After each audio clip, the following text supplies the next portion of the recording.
Hi, my name is Linda. I'm 32, and last Saturday, everything shattered.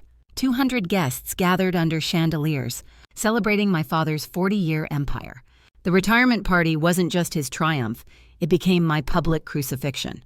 I wore a simple black dress, feeling invisible beside glittering designer gowns. My mother glowed, my brother smiled, but I stood quietly in the shadows. Then my father's gaze locked on me, and the ballroom air froze. For a fleeting heartbeat, I hoped he might finally call me worthy. Instead, his voice sliced through silence. "Linda, you're the greatest disgrace here." Glasses stopped midair, whispers spread, every powerful face turning sharply toward mine. Shame burned my chest, tears pricked, humiliation flooding me like molten iron. I wanted to vanish, but anger began to rise through the fear. And in that moment, I knew nothing between us could be undone. Before I continue, tell me where you're watching from in the comments. Hit the like button if you've ever felt like the black sheep. And make sure to subscribe for more family betrayal stories every week. I wasn't born into an ordinary family. I was born in Anderson. In our city, that name meant wealth, power, reputation, and endless expectation. My grandfather built houses with his own hands, then turned them into an empire. By the time I arrived, Anderson Development was the backbone of the skyline. My father, Robert, carried that weight for 40 years with unshakable pride. My mother, Margaret, polished the family image through galas and charity boards. And then there was Michael, my older brother, Harvard graduate, law partner, golden heir. He was everything they wanted, ambitious, perfect, prepared to inherit the empire. And then there was me, Linda, the quiet one with crayons, not calculators. While Michael dreamed of courtrooms and contracts, I filled notebooks with sketches. I begged for art lessons when other kids learned piano or soccer. My parents agreed, convinced it was just a childish phase I'd abandon. But I never abandoned it. Art became the one place I could breathe. High school drew the line between us. Michael ran debate clubs and presidencies. I stayed late in the art room until the janitor locked the door. My guidance counselor urged me toward design schools.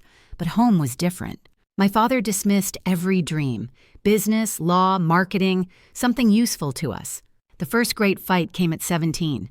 I wanted graphic design. He refused. We screamed until compromise, major in marketing, minor in art. It was bitter, but at least it gave me oxygen. College became my escape. Marketing bored me, but design lit me alive.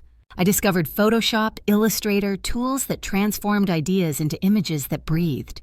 I freelanced for supplies, then for income. Strangers valued me in ways my family never did.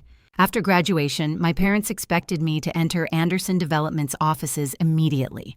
Instead, I chose freelance work. Their disappointment was sharper than any blade. They gave me 1 year. Get this art thing out of your system. That year stretched into 11, and I built something real. Not skyscrapers, not boardrooms, but a business that paid bills and helped people. I designed campaigns that raised money for children's hospitals and women's shelters. I created logos that gave small shops credibility in tough neighborhoods. I wasn't rich, but I mattered. At Sunday dinners, though, I remained invisible. Michael spoke of cases and acquisitions while I stayed quiet. When I mentioned design, I met polite smiles and glazed eyes. My mother would ask, "How's your little art project?" like it was a hobby. My father would clear his throat, steering conversation elsewhere. Even when I helped nonprofits raise donations by 40%, no one cared. Because it wasn't Anderson Development, it wasn't theirs, so it wasn't valuable. I was tolerated, never celebrated. And yet, I kept showing up. 3 months before the retirement party, Dad staged a family meeting. Michael and I sat in his study, surrounded by trophies and portraits. He announced his retirement, Michael's succession, then turned his gaze on me. "Linda, I have an opportunity for you. Director of Marketing and Communications." The package glittered. Salary, benefits, stock options, a title with weight. But the work would be safe, soulless, locked inside corporate rules. If I said yes, I'd be suffocating the only freedom I had. I asked for time. He heard betrayal. His face darkened. "You've had 11 years to play artist. Enough." Then the words that branded my soul, "You've contributed nothing." Not the nonprofits, not the campaigns, not the businesses I'd helped survive. In his eyes, my life's work was nothing, and I was nothing. After that day, the house felt colder than ever. Conversations stopped when I entered. Invitations came without warmth. Michael tried to soften things, but even his kindness felt like pressure. By the time the retirement party arrived, I already knew my place. I wasn't a daughter. I was a guest, an outsider in my own family. And yet, a fragile part of me still hoped the night might be different. The Greenwood Country Club glittered that night like something out of a magazine. Crystal chandeliers rained light onto white tablecloths, silverware gleaming in perfect rows. Guests arrived in black tie attire, slipping keys to valets with polished confidence. I parked my modest Honda among the sea of Mercedes and Teslas. Inside, the air smelled of perfume, champagne, and old money power. My parents stood at the entrance, shaking hands like royalty greeting subjects. Dad wore his tuxedo like armor, polished, proud, untouchable. Mom sparkled in navy silk, a smile practiced to perfection. Beside them, Michael glowed, golden sun, future heir, every detail immaculate. When I approached, the warmth faded from their faces in seconds. Mom kissed my cheek lightly, murmured, "Lovely dress," eyes already moving away. Dad shook my hand as if I were a distant business associate. No hug, no father's pride, nothing. My invitation led me to table 12, far from the head table. My table mates were polite strangers, associates of my father's empire. They asked about my work, then glazed over at the word design. When I spoke of nonprofits or campaigns, they nodded blankly, uninterested. I felt like a placeholder, seated out of obligation, not belonging. From across the room, I watched Michael bask in the spotlight. He gave a speech about Dad's mentorship, his legacy, their empire's future. The mayor presented Dad with a key to the city. Applause roared, champagne glasses lifted, eyes glowed with admiration. It should have been his crowning moment, and I almost felt proud. But then, his gaze drifted toward me. The room grew still as his eyes locked on mine. For a heartbeat, I thought, maybe, he would finally speak with kindness. Maybe Susan was right. Maybe he would surprise me. Instead, his voice cut through the air, sharp as broken glass. "You're the biggest disgrace to this family." Gasps echoed around the ballroom. Glasses froze midair, silverware stilled on porcelain. 200 eyes turned toward me, pity and curiosity mingling in their gaze. Even the jazz quartet faltered, one wrong note breaking into silence. I felt the blood drain from my face, heat rising in my chest. My mother pressed her hand to her mouth, horror painted across her features. Michael stared, pale, lips parted as if unable to breathe. But Dad continued, his voice fueled by decades of disappointment. 11 years I've waited for you to grow up, to contribute. And what have you done? Finger paints and computer games. While your brother builds an empire, you waste your life in nonsense. Each word landed like a hammer against my ribs. This wasn't a private argument, hidden behind closed doors. This was a public execution in front of our city's elite. The shame was suffocating. My hands trembled around my champagne glass. I wanted to vanish, to sink through the polished marble floor. But something inside me shifted. The shame ignited into anger. 11 years of dismissal, belittlement, silence. They boiled over all at once. I rose to my feet, every eye following me, breathless and unblinking. My black dress no longer felt plain. It felt like armor. "Perfect," I said, my voice clear, steady, louder than I expected. "Then erase me from your will, too." A gasp rippled through the room. Dad's face fell, stunned. His champagne glass slipped, shattering across the marble like gunfire. Golden liquid spread across the floor, a stain of broken legacy. I didn't stop. Years of swallowed words poured out in a flood. You want to know what I've contributed? Silence, obedience, patience. I've let you mock my work, dismiss my life, call me worthless. But tonight, no more. The room was deathly quiet. Even the servers froze in place. I felt their stares, some pitying, some judging, most simply enthralled. While you pretend my career doesn't exist, others value it. I've raised hundreds of thousands for charities. I've built identities for businesses that survived because of me. But none of that matters to you because it isn't Anderson development. Michael shifted in his seat, ready to intervene, but I stopped him. "This is my moment," I said, my words slicing the silence. "The real disgrace isn't me. It's a father who'd rather break his daughter publicly than accept she chose a different path." Dad tried to recover, voice rasping. "Linda, you're making a scene." "A scene?" I laughed, bitter and sharp. "You called me a disgrace in front of 200 people. And I'm the one making a scene? Cameras flashed, phones rose. This wasn't just family drama anymore. This was theater. Unscripted, raw, unforgettable. I lifted my champagne glass, though my hand still trembled. "Here's what will happen," I declared. "I'll leave this party and I'll build the city's best design firm. And when that happens, when my name is celebrated in headlines, remember you had the chance to be proud. And instead, you chose to be ashamed." I drained the glass, set it down with a sharp, echoing click. "Congratulations on your retirement, Dad. May it bring you everything you deserve." I turned toward the exit, heels clicking like a countdown. The crowd parted around me, whispers chasing every step. Just before the door, I looked back one final time. He stood smaller now, glass shards at his feet, pride broken. And I walked into the night carrying nothing but fury and freedom. I don't remember the drive home from the country club. One moment I was walking through the parted crowd, the next I was sitting in my kitchen at 2 a.m, still in my black dress. My phone lit up constantly, vibrating across the table like it was alive. Michael's name flashed again and again, mixed with calls from aunts, uncles, and friends who had been in the ballroom. I let them all go to voicemail. My chest still burned from his words. Disgrace. That was the label my father pinned to me in public. Not daughter, not designer, not even human, just disgrace. It echoed in my head with every buzz of my phone. By dawn, videos were already online. Grainy clips of me standing tall, my voice defiant, my father's glass shattering across marble. Strangers were watching the collapse of the Anderson family legacy, like it was a soap opera staged for their entertainment. Some comments called me brave, others called me selfish, cruel, but all of them knew my name now. Michael called until I finally picked up near 3 a.m. "Linda, where are you? Are you safe?" His voice was strained, weary. I told him I was home. He begged me to come over, to talk, to smooth things out before the press tore us apart. I laughed bitterly. "Smooth things out? He called me a disgrace, Michael." "He was wrong," Michael said quickly. "You know he didn't mean it."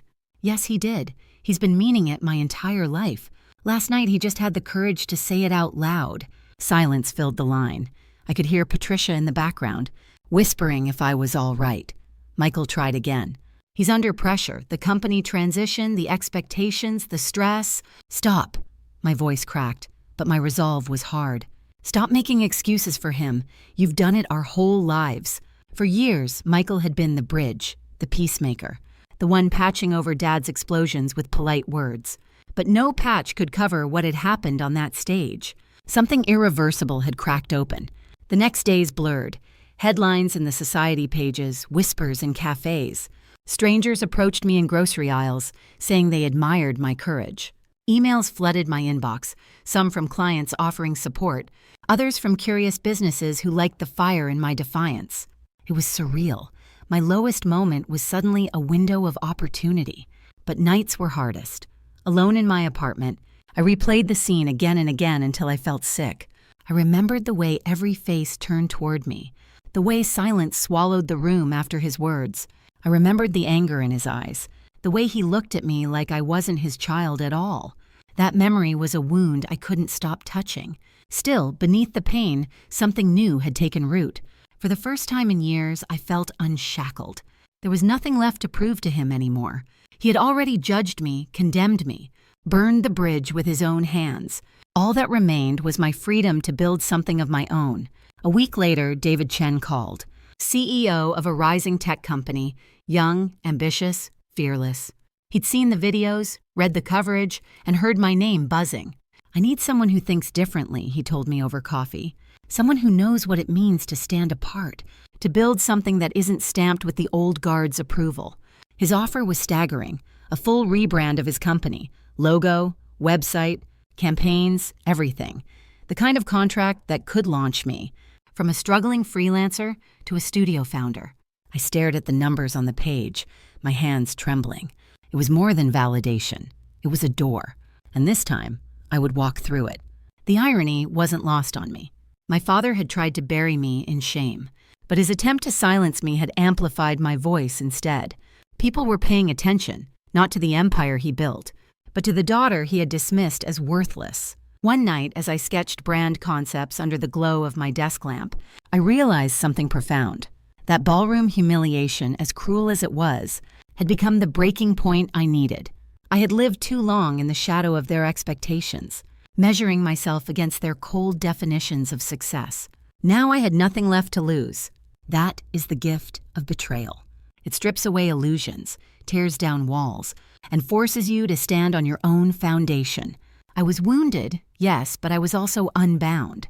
And for the first time, I saw a path forward that was mine alone. 6 months passed, and my life no longer resembled what it had been. The project with Tech Forward exploded into a portfolio piece everyone noticed.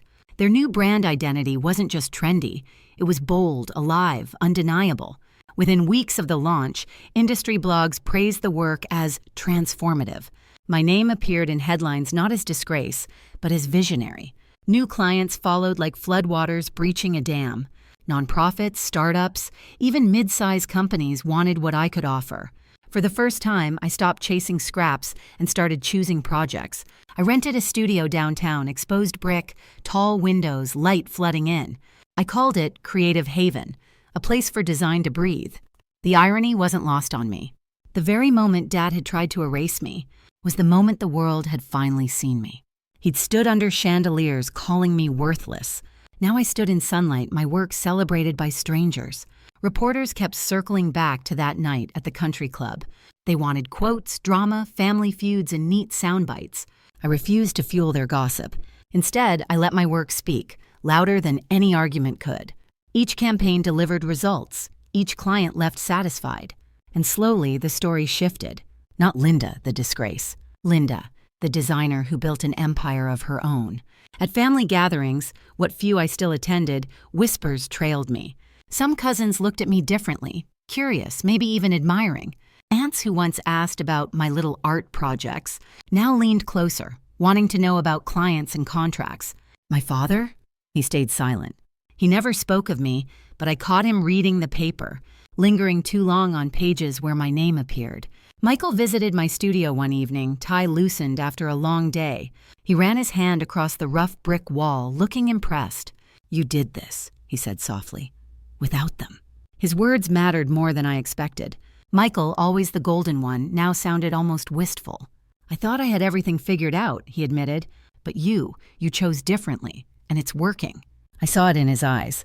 For the first time, my brother envied me. Not my success, but my freedom. The sweetest revenge wasn't money or recognition. It was this, proving that his assumptions, my father's judgment, every whispered dismissal at those Sunday dinners had been wrong. I didn't need their empire. I was building mine. Emails poured in with subject lines like opportunity and collaboration. But one stood out, Anderson Development.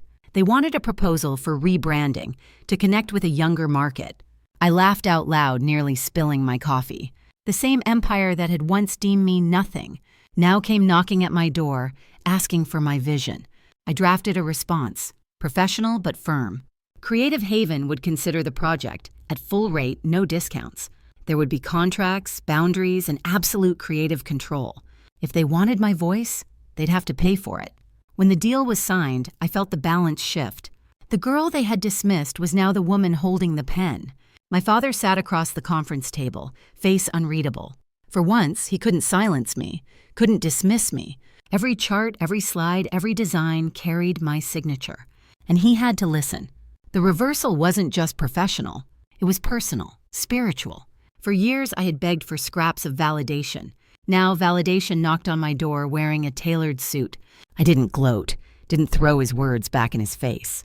The victory was cleaner than that.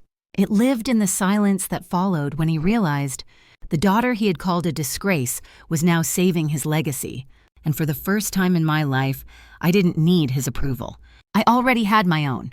A year after the night my father called me a disgrace, I stood in the same country club ballroom.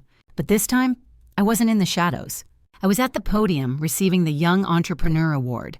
The chandeliers glowed just as they had that night. The room was filled with the same power brokers, the same whispers, but the story had changed. Now the whispers carried admiration instead of pity. I looked out at the crowd and spotted my father near the back. His posture was stiffer, his hair a little grayer, but his eyes were locked on me. For once, not with anger or disappointment, but with something I had longed for years to see: respect. My speech wasn't about revenge. It was about freedom, about defining success on your own terms. I told them that sometimes the greatest gift is when your family's rejection forces you to find yourself. I didn't mention the party, didn't speak of disgrace, but many in the room remembered, and they understood the subtext. When the applause thundered, I felt a warmth inside me that no award could give. It was the knowledge that I had rebuilt myself, from the ashes of humiliation into a life that was wholly mine. Creative Haven had grown beyond anything I dreamed. 12 employees, a waiting list of clients, a studio space buzzing with energy and ideas. We had won awards for innovation, but the projects that mattered most were the ones that made real change. The women's shelter that doubled donations, the children's hospital that expanded its reach. We weren't just designing, we were helping lives. Michael and I had grown closer in ways I never expected. He confided his doubts about the family business, his quiet longing for a life less scripted. Sometimes we laughed about our childhood roles, the golden sun and the black sheep, and how both had been cages in different shapes. My mother reached out too.